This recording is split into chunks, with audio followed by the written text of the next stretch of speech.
नमस्कार प्रिय मित्रों, मैं ज्योतिषकार कमल आप सबका हार्दिक अभिनंदन करता हूं। काफ़ी दिनों के बाद में मैं माफ़ी चाहता हूं कि इतने दिन तक आपको वीडियो नहीं दे सका। और इसके पीछे एक बात है कि मेरा थोड़ा स्वास्थ्य सही नहीं था और स्वास्थ्य को सही करवाने के लिए राजस्थान से अहमदाबाद गया हुआ था, तो वहां पर मेरी आंख का ऑपरेशन हुआ था। इसलिए काफ़ी दिन हो गए, लेट हो गया, देरी हो गई, डिले हो गया, मैं आपको वीडियो नहीं दे सका। आज मैं उसी अस्पताल से एक साधक मिले, उन्होंने एक बहुत ज़ोरदार साधना बताई। उसी साधना को आज आपके साथ शेयर करता हूँ। एक ऐसा मंत्र जिससे अगर भिखारी से भिखारी जपेगा तो भी वो समृद्ध हो जाएगा। एक ऐसा मंत्र जिसमें आदमी कितनी बड़ी आपदाओं में घिर गया हो, उस मंत्र का जाप चालू कर देगा तो सारी आपदाएं मिट जाएगी। अहमदाबाद में एक गुजराती भाई मिले जिनकी आंख में कोई हल्की सी परेशानी थी। वो बात दिखाने के लिए आए थे। अब मेरी भी वेशभूषा देख करके भी मुझे भी राम राम दुआ सलाम किया, तो मैंने भी राम राम दुआ सलाम किया। फिर पता चला कि साहब तो बहुत ऊंचे साधक हैं, उन्होंने तो अच्छी अच्छी साधनाएं कर रखी है। ये अहमदाबाद के पास में कोई गांव है छोटा, वहाँ के रहने वाले हैं और अच्छी साधनाएं उन्होंने की। भूपत भाई नाम है उनका। 65 साल करीब की आयु रही होगी। कोई भी आदि व्याधि आ जाती है तो उसका इलाज तो करवाना पड़ता है, और इस इलाज में परमात्मा कभी कभी दो लोगों को मिला भी देता है। उन्होंने निमंत्रण दिया, मैं जा नहीं पाया उनके घर, किसी कारण से दोबारा कभी जाने का काम पड़ा तो भूपत भाई के घर जरूर जाके आऊँगा। उन्होंने एक साधना बताई कि कमल जी, कभी भी ज़रूरत पड़े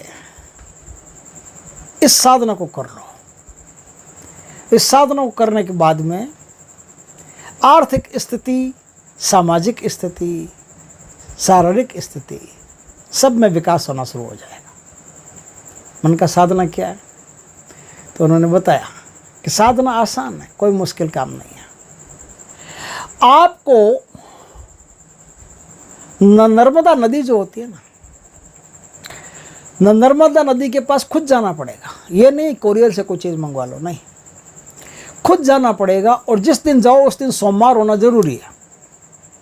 सोमवार के दिन नर्मदा नदी के किनारे पर जो शिवलिंग निकलते हैं, नर्मदेश्वर शिवलिंग, उस नर्मदेश्वर शिवलिंग को आप ले आइए। और चांदी का कोई वो नीचे होता है स्टैंड, योनी, उसमें शिवलिंग को फिट करवा लीजिए। ऊपर सांप वगैरह सब बनवा लीजिए चांदी का। अब क्या है, वो अपने घर ले आइए। घर ला करके अच्छे तरह से पूजा पाठ शुरू कीजिए, उनका स्नान वान करवाइए, कच्चे दूध से करवाइए, जल से करवाइए। जब भी त्रयोदशी आए, प्रदोष व्रत जिस दिन होता है ना, प्रदोष व्रत, उस दिन से आपको एक तो प्रदोष व्रत करना है, एक आपको शिव जी की उस दिन से पूजा करके उस दिन से आपको 31 दिन की एक साधना करनी है। 31 दिन में 1.25 लाख मंत्रों का जाप कम से कम हो जाना चाहिए। अब क्या करना आपको, एक बड़ा सा कोई कटोरा वगैरह ले लीजिए, और शहद जो होता है ना, प्योर शहद, एकदम रामदेव बाबा वाला नहीं चलेगा, प्योर शहद, प्योर शहद जो मधुमक्खियों वाला निकलता है, वो शहद ले लीजिए। थोड़ा सा शहद, उसमें जल मिला करके आपको शंकर भगवान पर 108 बार जलधारा देनी है। 108 बार जलधारा कैसे देनी है? एक बार जलधारा दे दी और रुक गए, फिर दे दी, फिर रुक गए, फिर दे दी, फिर रुक गए। जब भी आप जलधारा दो, जलधारा खंडित नहीं होनी चाहिए, जल उसमें मिला करके शहद में, और फिर जल की धारा आपको देनी है। 108 बार जलधारा देने के बाद में फिर शिवलिंग को अच्छी तरह से धो करके, साफ करके, फिर अब उनकी पूजा शुरू कीजिए। उनमें एक मंत्र है जो रुद्राक्ष की माला से ईशान दिशा की तरफ मुख रख करके, सफ़ेद कपड़े पहन करके, सफ़ेद आसन पर विराजमान होकर के, आसन ऊन का रहे, सफ़ेद ऊन का सबसे बढ़िया है। उस आसन पर विराजमान होकर के आपको इस मंत्र का 1.25 लाख जाप करना है। 1.25 लाख जाप आपने मंत्र का कर लिया। अब 1 माला या 3 माला या 5 माला या 9 माला या 11 माला, जैसे आप कर सकते हैं, उस श्रद्धा के अनुसार आप रोज की ये माला का जाप करते जाइए। आपके जीवन में शत्रु हो तो शत्रु जगह छोड़ देंगे, शत्रु आपसे शत्रुता भूल जाएंगे, शत्रुता भूल करके पलायन कर जाएंगे या कुछ भी होगा, लेकिन दुश्मनी आपसे नहीं रहेगी। कोर्ट का केस चल रहा है तो कोर्ट का केस आपका खत्म हो जाएगा। कर्जा है तो कर्जा दूर हो जाएगा, बीमारी है तो बीमारी खत्म हो जाएगी, कोई भी प्रकार की परेशानी है तो सारी परेशानी आपकी दूर हो जाएगी।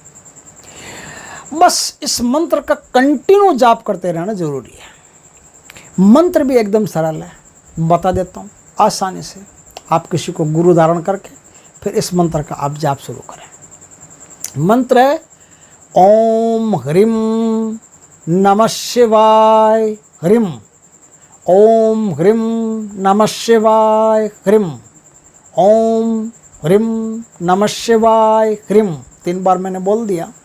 आप चाहो तो सीधा बिना किसी से पूछे मुझे ही गुरु मान करके कर सकते हो, दीक्षित होकर के कर सकते हो। नहीं तो आप किसी को भी गुरु जो अच्छा लगे उसे गुरु बना करके फिर इस साधना को शुरू कर सकते हो। आपकी साधना 100% सफल होगी और भगवान की कृपा से ऐसा उत्तम फल आपको मिलेगा जैसा कभी सोचा भी नहीं होगा। बड़ा मस्त मधुर। और जब इस मंत्र का आप जाप करोगे, जाप कैसे करना वो भी बता देता हूँ।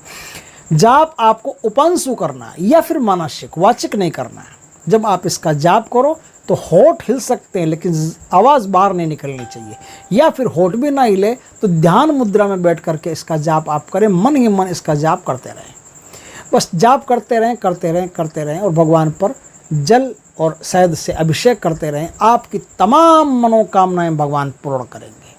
और अभी तो श्रावण चल रहा है, अभी से शुरू करो तो सबसे बढ़िया है। तो ले आइए नर्मदेश्वर शिवलिंग और शुरू हो जाइए। जय भोलेनाथ के दोस्तों।